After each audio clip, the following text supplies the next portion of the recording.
ആശകൾ 1000. ഞാൻ സത്യസന്ധമായ ഒരു കാര്യം പറയുള്ളൂ, ഈ സിനിമയ്ക്ക് വൻ പ്രതീക്ഷകളോടെ ഒന്നും അല്ല ഞാൻ പോയത്. But this movie really surprise me. എനിക്ക് ഈ സിനിമ ഭയങ്കര ഇഷ്ടമായി. അഥവാ എനിക്കൊരു ഗംഭീര സിനിമയായിട്ടാണ് ഇത് ഫീൽ ചെയ്തത്. അത് പറയുമ്പോൾ ഇതൊരു ബ്രഹ്മാണ്ഡ അസാധ്യ അന്യായ സിനിമയൊന്നുമല്ല, വളരെ സിമ്പിളായിട്ടുള്ള ഒരു ഫീൽ ഗുഡ് ഫാമിലി എൻ്റർടൈനറാണ്. പക്ഷേ ഈ പടത്തിലെ വിജയം എന്താണെന്ന് ചോദിച്ചാൽ ഈ പടത്തിലെ ക്യാരക്ടേഴ്സ്, അതുപോലെ ഈ പടത്തിലെ ഇമോഷൻസ്, അത് നല്ല രീതിയിൽ തന്നെ വർക്കായി എന്നുള്ളതാണ്. അഥവാ ചിരിക്കേണ്ട സ്ഥലത്ത് ചിരിക്കും, സങ്കടപ്പെടേണ്ട സ്ഥലത്ത് നമ്മൾ സങ്കടപ്പെടും, സന്തോഷപ്പെടേണ്ട സ്ഥലത്ത് നമ്മൾ സന്തോഷപ്പെട്ടിരിക്കും. അറ്റ്ലീസ്റ്റ് എനിക്ക് അങ്ങനത്തെ ഒരു എക്സ്പീരിയൻസ് ആണ് ഈ സിനിമ തന്നത്. കുറച്ച് കാലത്തിന് ശേഷമാണ് ഞാൻ ഇത്രയും ഒരു സിനിമ കണ്ട് ഇമോഷണൽ ആയത്.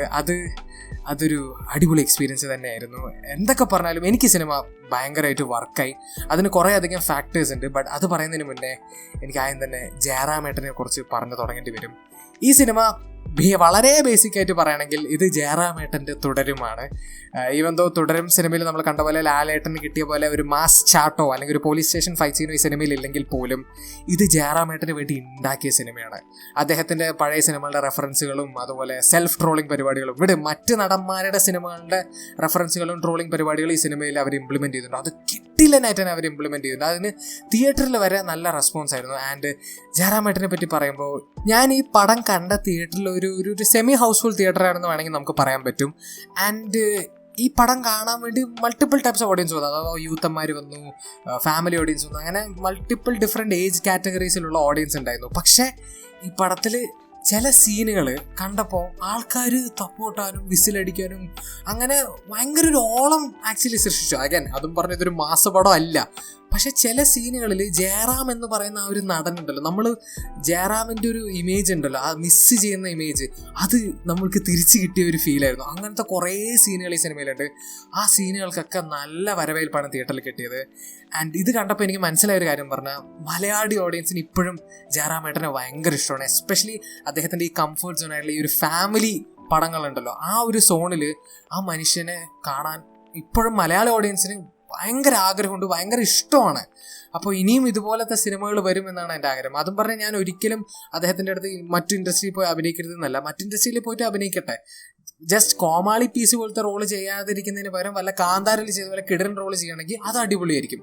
പക്ഷെ നമുക്ക് മലയാളത്തിൽ ആ മനുഷ്യനെ വേണം. Because at the end of the day മോഹൻലാലും മമ്മൂട്ടിയും പോലെ തന്നെ ഒരു ലെജൻഡ് തന്നെയാണ് ജയറാമേട്ടൻ, നമ്മുടെ മലയാളത്തിൻ്റെ സ്വന്തം ദ ഫാമിലി മാൻ എന്ന് വേണമെങ്കിൽ പറയാം. ആൻഡ് ഈ ഒരു സിനിമയിലൂടെ എനിക്ക് ഉറപ്പായും പറയാൻ പറ്റുന്നൊരു കാര്യം, the family man is back. ഇത് ഡെഫിനറ്റ്ലി ജയറാമേട്ടൻ്റെ ഒരു തിരിച്ചു വരവ് തന്നെയാണ്. And I'm so happy about it. Obviously the biggest positive about this movie is ജയറാമേട്ടൻ ഹിംസെൽഫ്. അദ്ദേഹത്തിൻ്റെ പെർഫോമൻസ് ഇറ്റ് വാസ് അമേസിങ്.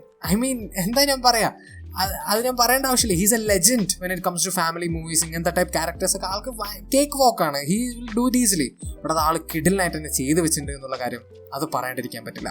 അതുപോലെ തന്നെ കാളിദാസ് ജയറാം സ്വന്തം അച്ഛൻ്റെയോടൊപ്പം, അഥവാ ഈ ഒരു ഫാമിലി ഫിലിംസ് എന്ന് പറയുന്നത് ഒരു കംഫർട്ട് സോണും അതിലൊരു ലെജൻഡായിരിക്കുന്ന അച്ഛൻ്റെയോടൊപ്പം പിടിച്ചു നിൽക്കുക എന്ന് പറയുന്നത് തന്നെ വലിയ കാര്യമാണ്. അത് കിഡിലായിട്ട് ആൾ ചെയ്തിട്ടുണ്ട്. എസ്പെഷ്യലി ക്ലൈമാക്സ് സീനിലൊക്കെ ശരിക്കും ഹാർഡ് ഹിറ്റിംഗ് ആയിട്ടുള്ള പെർഫോമൻസ് ആയിരുന്നു. Super performance from Kalidas Jayaram. അതുപോലെ ആശാ ശരത്ത് നല്ല വൃത്തിക്ക് തന്നെ ചെയ്ത് വെച്ചിട്ടുണ്ട്. അവിടെ ഇവിടേക്കായിട്ടൊക്കെ സ്കോർ ചെയ്യാനും പറ്റുന്നത് നല്ല രസമായിരുന്നു. പിന്നെ എടുത്തു പറയേണ്ട വേറൊരു പേരാണ് ഷറഫുദ്ദീൻ. ഓ മൈ ഗോഡ്, ആ ഒരു മനുഷ്യന് കിട്ടിയ ഒരു ക്യാരക്ടർ തന്നെ ഒരു വേറെ ലെവൽ ക്യാരക്ടർ. അത് അടുത്ത ലെവലിലേക്ക് എടുത്തു വെച്ച ഒരു ലൈവ് പെർഫോമൻസ് ആയിരുന്നു. ഭയങ്കര രസകരമായിട്ടുള്ള ഒരു ക്യാരക്ടറിനെ ഭയങ്കര രസകരമായിട്ടുള്ള രീതിയിൽ തന്നെ ആൾ അവതരിപ്പിച്ച് വെച്ചു. ഡെഫിനറ്റ്ലി ഒരു സ്റ്റാൻഡ് ഔട്ട് ആയിരുന്നു. അതുപോലെ എല്ലാവരും പെർഫോമൻസ് വൈസ് ഓബിയസ്ലി മറക്കാൻ പാടില്ല, നമ്മുടെ അഖിൽ നാടി പടത്തിൽ ഒരു ചെറിയ റോൾ ചെയ്യുന്നുണ്ട്, അവിടെ ഇവിടെ ആയിട്ട് ഇങ്ങനെ വന്നുകൊണ്ട്. ബട്ട് ആൾ നല്ല രസമായിട്ട് തന്നെ ചെയ്ത് വെച്ചിട്ടുണ്ട്. അങ്ങനെ മൊത്തത്തിൽ പെർഫോമൻസ് വൈസ് എല്ലാ പെർഫോമൻസും നല്ല വൃത്തിക്ക് തന്നെ കിട്ടിയ റോളുകൾ ചെയ്തിട്ടുണ്ട്. ബട്ട് അഗൈൻ ഇത് ജയറാമേട്ടൻ്റെ സിനിമയാണ്, അത് അങ്ങനെ തന്നെ പറഞ്ഞേ പറ്റുള്ളൂ. ടെക്നിക്കൽ ആസ്പെക്ട്സ് നോക്കുകയാണെങ്കിലും അഗൈൻ ഈ സിനിമയ്ക്ക് എന്താണോ ആവശ്യം, അത് വിഷ്വലി ആണെങ്കിലും ഓഡിയോ വൈസ് ആണെങ്കിലും ഈ സിനിമയിൽ വർക്ക് ചെയ്ത് ഓരോരുത്തരും നല്ല രീതിയിൽ തന്നെ ഔട്ട്പുട്ട് സെറ്റ് ചെയ്ത് വെച്ചിട്ടുണ്ടെന്നാണ്. അതുപോലെ മ്യൂസിക്കലി പടത്തിന്റെ ബാക്ക്ഗ്രൗണ്ട് മ്യൂസിക് സീൻസിനെ എലിവേറ്റ് ചെയ്യാൻ നല്ല രീതിയിൽ തന്നെ ഹെൽപ്പ് ചെയ്തിട്ടുണ്ട്. അതുപോലെ തന്നെ പാട്ടുകളും കേൾക്കാൻ നല്ല രസമുണ്ടായിരുന്നു. സനൽ ദേവാണ് സിനിമയുടെ മ്യൂസിക് ഡയറക്ടർ. അതുപോലെ ഈ സിനിമയിൽ അഗൈൻ ഇത് വളരെ സിമ്പിൾ ആയിട്ടുള്ള ഒരു ഫീൽ ഗുഡ് ഫാമിലി എൻ്റർടൈനർ, വളരെയധികം സിമ്പിൾ ആയിട്ടുള്ള ഹ്യൂമൻ ഇമോഷൻസിനെ ടാക്കിൾ ചെയ്യുന്ന ഒരു സിനിമ. അത് അവർ ഗംഭീരമായിട്ട് തന്നെ ചെയ്തിട്ടുണ്ട്. എസ്പെഷ്യലി എനിക്ക് എടുത്തു പറയേണ്ട ഒരു കാര്യം, നിങ്ങൾ ഒരു സിനിമ ആസ്പിറൻ്റ് ആണ്, അല്ലെങ്കിൽ സിനിമ ഫീൽഡിൽ കയറണമെന്ന് ആഗ്രഹിക്കുന്ന ഒരാളോ അല്ലെങ്കിൽ സിനിമയെ അത്രയ്ക്ക് ഇഷ്ടപ്പെടുന്ന ഒരാളാണെങ്കിൽ നിങ്ങൾക്ക് ഈ സിനിമ മനസ്സിൽ തട്ടും. ബിക്കോസ് അത് ഞാൻ എൻ്റെ ഒരു എക്സ്പീരിയൻസ് പറയാം. ബിക്കോസ് ഞാനൊരു സിനിമ ആസ്പിറൻ്റ് ആണ്, സിനിമ ഫീൽഡിൽ കയറണമെന്ന് ആഗ്രഹമുള്ള ഒരാളാണ്, സിനിമ അത്രയ്ക്ക് ഇഷ്ടപ്പെടുന്ന ഒരാളാണ്. എനിക്ക് ഈ സിനിമ ശരിക്കും മനസ്സിൽ തട്ടി.